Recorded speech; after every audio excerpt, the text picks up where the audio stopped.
हमारा तिरंगा फहरा रहा है।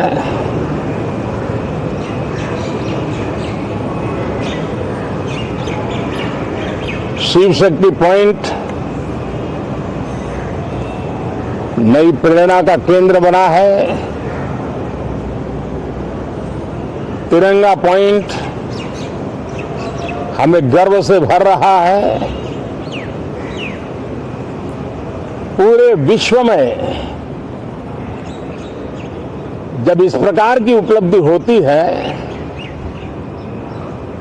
तो उसको आधुनिकता से, विज्ञान से, टेक्नोलॉजी से जोड़ करके देखा जाता है।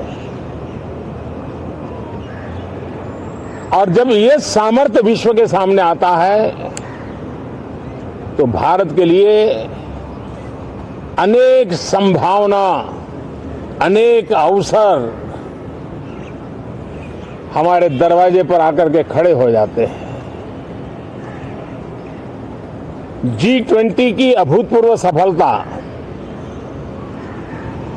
60 से अधिक स्थानों पर विश्व भर के नेताओं का स्वागत, मंथन और ट्रू स्पिरिट में फेडरल स्ट्रक्चर का एक जीवंत अनुभव, भारत की विविधता, भारत की विशेषता, G20 अपने आप में हमारी विविधता का सेलिब्रेशन बन गया। और G20 में भारत इस बात के लिए हमेशा गर्व करेगा कि ग्लोबल साउथ की हम आवाज बने, अफ्रीकन यूनियन को स्थायी सदस्यता और G20 में सर्वसम्मति से डिक्लेरेशन, ये सारी बातें भारत के उज्जवल भविष्य के संकेत दे रही है। कल यशोभूमि एक इंटरनेशनल कन्वेंशन सेंटर राष्ट्र को समर्पित हुआ। कल विश्वकर्मा जयंती थी। देश के विश्वकर्मा समुदाय को जो परंपरागत पारिवारिक हुनर है उसको ट्रेनिंग, आधुनिक टूल,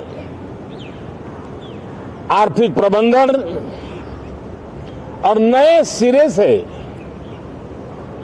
ये विश्वकर्मा सामर्थ्य भारत की विकास यात्रा को आगे बढ़ाने में कैसे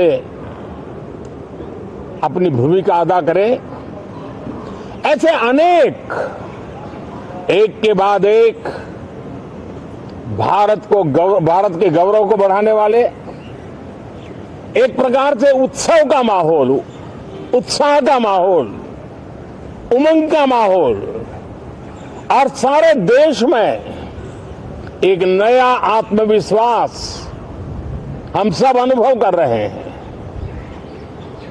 उसी समय संसद का ये सत्र, इस पार्श्वभूमि में संसद का ये सत्र, ये सही है कि सत्र छोटा है, लेकिन समय के हिसाब से ये बहुत बड़ा है। ऐतिहासिक निर्णयों का एक सत्र है।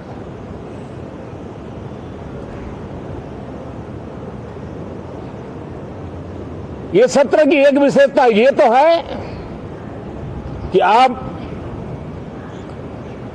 75 साल की यात्रा हम नए मुकाम से आरंभ हो रही है।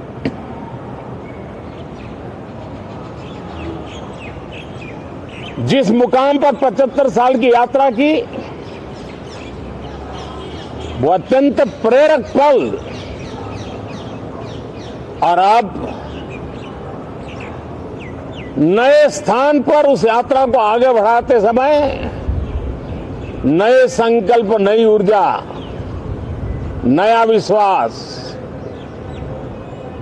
और समय सीमा में 2047 में इस देश को डेवलप कंट्री बना करके रहना है।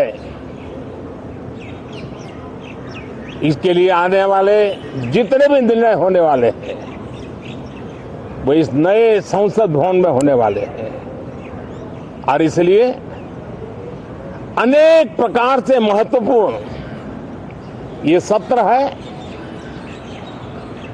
मैं सभी आदरणीय सांसदों से आग्रह करता हूं कि छोटा सत्र है, ज्यादा से ज्यादा समय उनका मिले, उमंग और उत्साह के वातावरण में मिले। रोने धोने के लिए बहुत समय होता है, करते रहिए।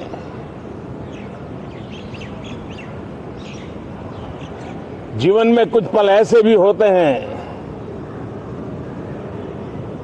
जो उमंग से भर देते हैं, विश्वास से भर देते हैं। मैं छोटे सत्र को उस रूप में देखता हूं। मैं आशा करता हूं कि पुरानी बुराइयों को छोड़ करके उत्तम से उत्तम अच्छाइयों को साथ लेकर के हम नए सदन में प्रवेश करेंगे और नए सदन में अच्छाइयों की मूल्य वृद्धि करने में कोई कमी नहीं रखेंगे। ये प्रण सभी सांसद हम लेकर के चलें, इसका ये महत्वपूर्ण पल है। कल गणेश चतुर्थी का पावन पर्व है। गणेश जी विघ्नहर्ता देवता माने जाते हैं। अब भारत की विकास यात्रा में कोई विघ्न नहीं रहेगा।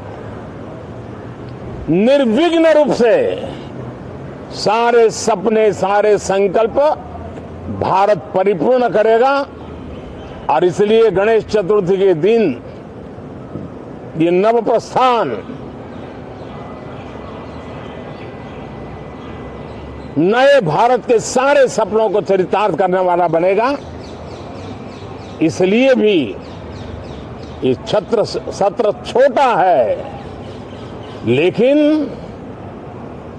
बहुत मूल्यवान है। बहुत बहुत धन्यवाद।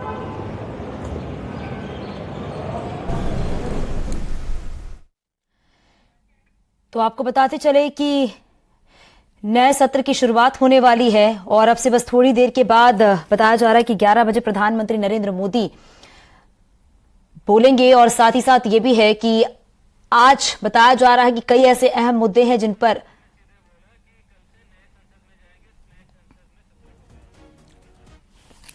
तो प्रधानमंत्री नरेंद्र मोदी ने कहा है कि कल से नए संसद भवन में सत्र की शुरुआत होगी और साथ ही साथ ये भी है कि कई ऐसे अहम मुद्दे हैं जिनको लेकर बातचीत भी होगी, जिनको लेकर चर्चा होगी, क्योंकि कई ऐसे बिल हैं जिसको लेकर मंथन भी किया जा रहा है। क्योंकि आज से संसद का विशेष सत्र जो है वो शुरू हो रहा है और संसद का जो विशेष सत्र है वो 5 दिनों तक चलेगा और सत्र में संसद के 75 साल जो पूरे हुए हैं उसके बाद जब नए संसद में जाएंगे वहां से सत्र की शुरुआत होगी।